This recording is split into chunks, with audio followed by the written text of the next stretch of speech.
Right, ladies and gentlemen, I'm back. Ndadzoka manje munoziva kuti nini ndini chibaba chema-updates manyama. Saka nyaya iri panapa iri kuitika ndiye kudai so mukemp mana Nyokayemabhunu tingangoti makapinda Satani. Akapakaita kudonhera Satani nebhutsu yake akaipfeka imomo. So nyaya iri kuitika vanhu vari kunetsana vari kuita sei.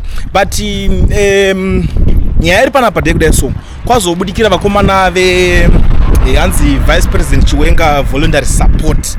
General Chiwenga voluntary support team vari kubuda vari kukumbira ruregerero kune team ya Nyokayemabhunu vari kuoffer support kuti we are ready to support you, we want to support you, toda kubatsira zveshokwadi zvamuri kuita izvozvo zvekuti comrade Nyokayemabhunu vanzi vasunungurwe kunzi vanzi vabuditswe muusungwa hwavakasangana navo. So these guys vari kubva vakumbira ruregerero kuti tine urombo pakusauyawo in solidarity with him, kusauya kwatakaita ku march yaitwa ku embassy ku Pretoria. Yo embassy iri kungozikanwa kuti ku embassy kune zvinhu zvakawanda zvaitaurika. So saka itsamba yasvika vakati isusu hatisana ningirikini, but it's like these guys they are Chiwenga's sympathizers. Inozwa kuti vanhu vaya vekuti vanenge vachingoti isusu tinota se tinomira na General Chiwenga pazvinhu zvese zvinenge zvichiitika. Those are the guys. So that's the situation, the current situation iri kuitika. So vanhu vakawanda vari kutaura zvakasiyana-siyana. Musataure nyaya dzana Nyokayemabhunu that way. Listen people, you have to listen very careful. Nyaya ichi chinhu ichi chakapindurwa nemaseo mukati vari kuzvita ndo vanenge vatova varidzi vechinhu, vari kumhanya chinhu, vari kuita sei.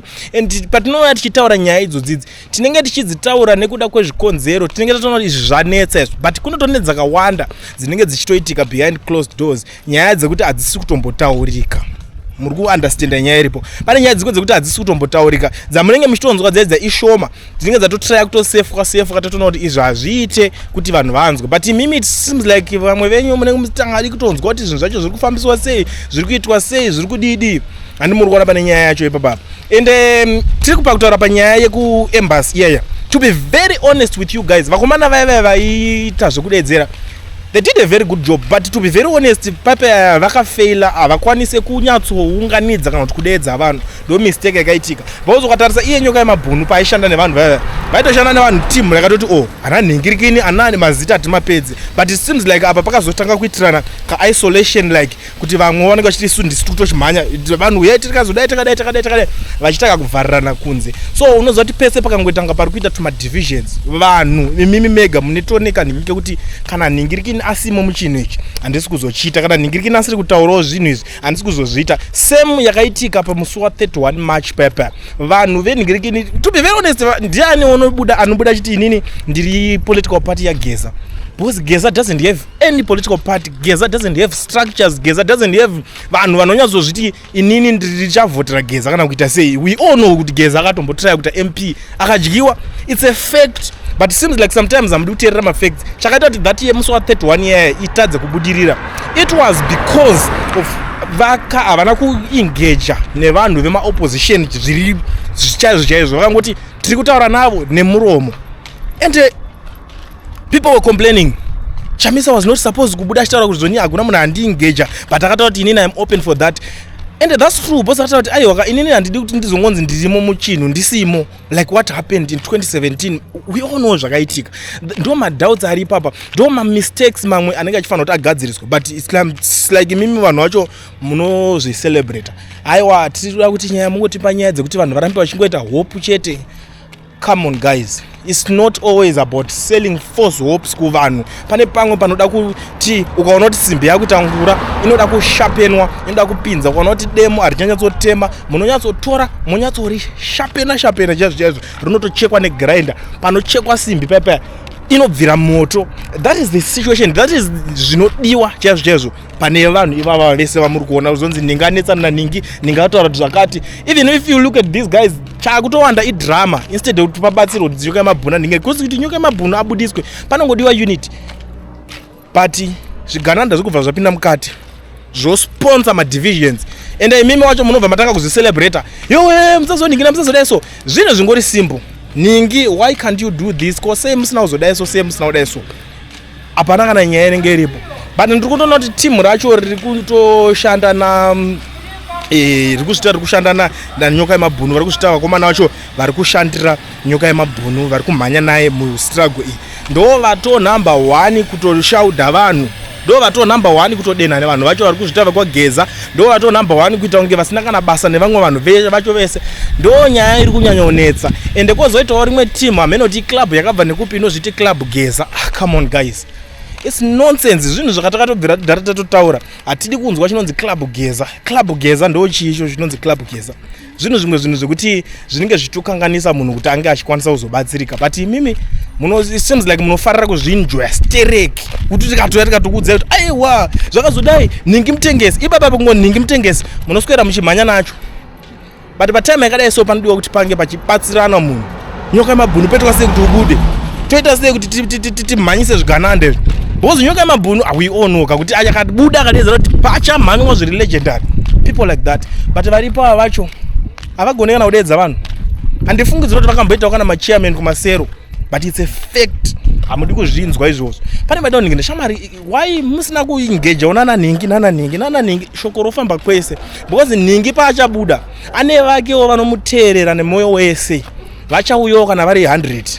Ningi ouyo achakwanisa kuitawo vake, because iwopo uchaningirina unenge ne vanhu kana 5 vanokwanisa kuteerera zvepaground, the rest chaunga chacho hapana.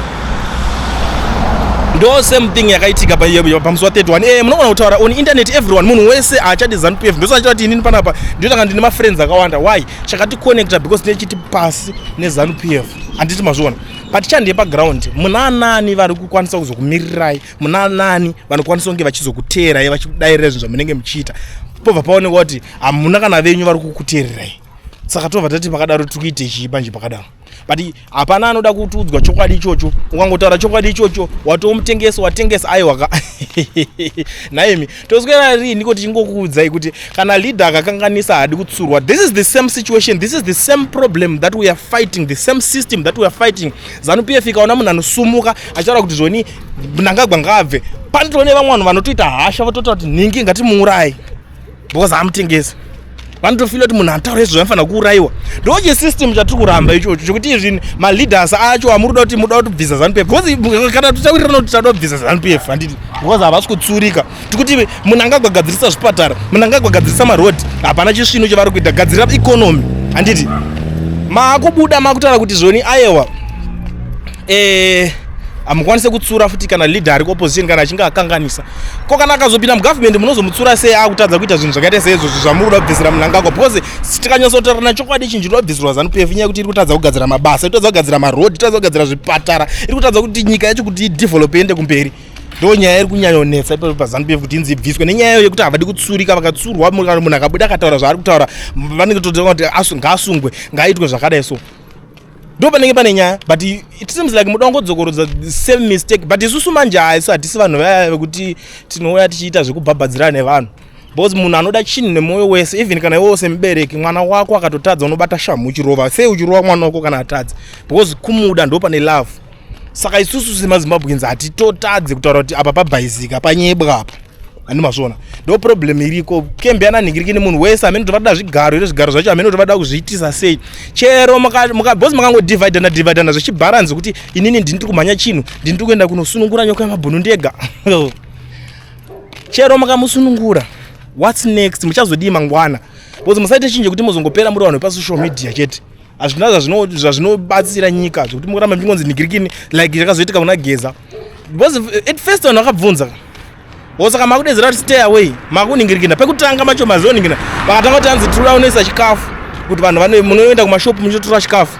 To be very honest, statement rare rakabhaizika, pakabhaizika big time. But kunoshaya kana one munhu anoita unoudza mudhara kuti apa mudhara apa pabhaizika.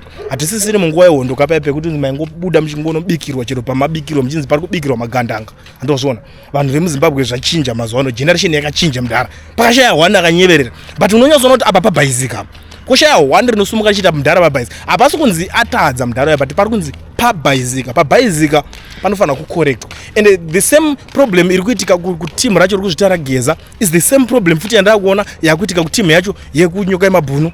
Leader hafaniri kuudzwa, leader hafaniri kutsurwa. It's like nyaya iya yekuti pakanetsanwa kunhingirikini kwavo kwavanga variko kunhingirikini kuti uyo akabvunza kuti kosei mundara ageza asina kutaura nezvangu.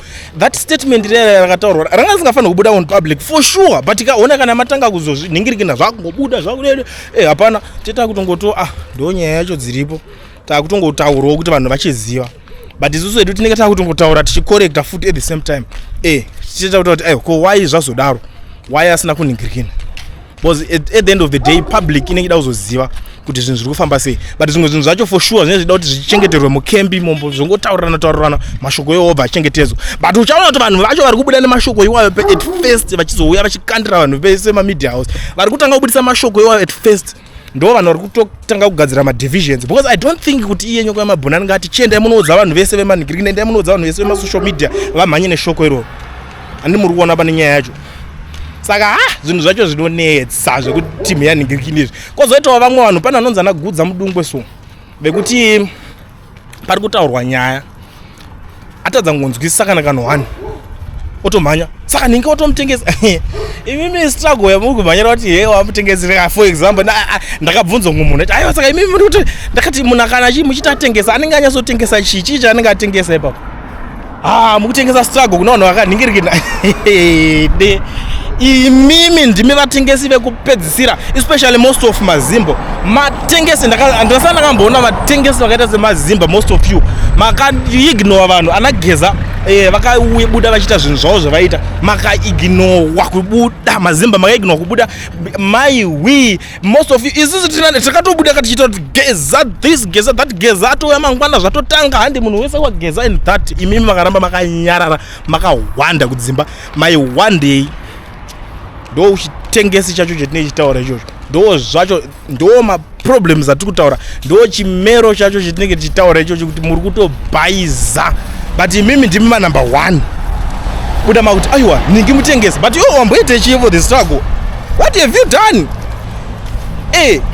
what have you done for the struggle chaunomhanya kuzoti munhu atotengesa struggle azodai vamwe venyu papapa ndimunozouya nekubackdoor mutaura kana audio makadzwinya zvemavoice uri kuzviona pazodai so wopedza kuti usabudise face yangu usanhingirikine utori mutengesi uri gwara most of people vakada handina one day ndakambobuda ndikati ndiri kubudisa kana nhamba dzemunhu anenge asenda audio tinongoisa maaudios as usual nhamba dzendee ndakaisa ndedzepanapa kuti vanhu vaise mamwe maaudios like that, but ndinotoratidza kuti munhu igwara but nhamba dzangu sapaona handi usataura kuti ndonzani ko ndakauya kunotaura mazita evanhu inotori saini yeugwara yeutengesi yekuti kuti munenge muchida kuchovhera vana vavamwe vachibuda vachitaura zvavanenge vachida vachitaura like what I'm doing right now on the camera. Imimi munotya ndakatochallenge awo ndikati kana uchindichallenge kuti ndiri gwara idzo nhamba dzangu sendawo kako kavidhio tikaise papublic platform tione kuti mutengesi ndeupi iwo hausi gwara here. Imimi ndimi vatengesi vekupedzisira ndakazvinotisa.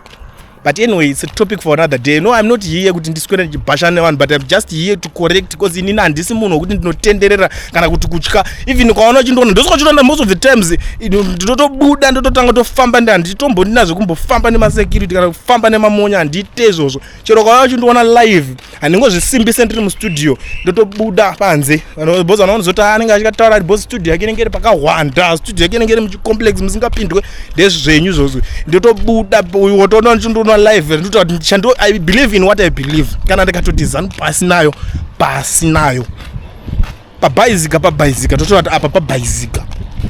I still remember even my days aya pakatanga kunhingirikini chamisa pane pandakatotaura ndikatoti apa Mr President pabhaizika apa vanhu vakati watengwa kudhara kuti akatanga nhasi kudhara vanhu vachiti apa, but after tataura kuti apa pabhaizika Mr President vaya vekuti watengwa waita sei they came watengwa vavazozviona papa kuti pabhaizika vakutanga kutuka munhu ndikati ndima akutobhaiza takataura nyaya izvo kanaka kuti apa pabhaizika Mr President mamona atengwa kusvika atozosiya pati bose akatozvita ndikati panozopera nguva yakadai so ndaona chamiso chaanogona kutoitiza pati zviitike izvozvo watengwa mune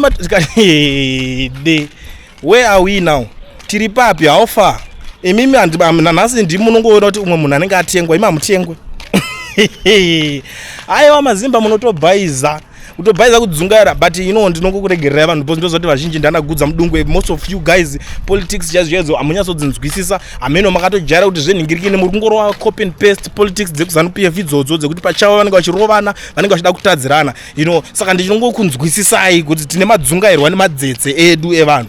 Anyway, I think ipapapa ndinenge ndatotaura zvizhinji anenge anzwa.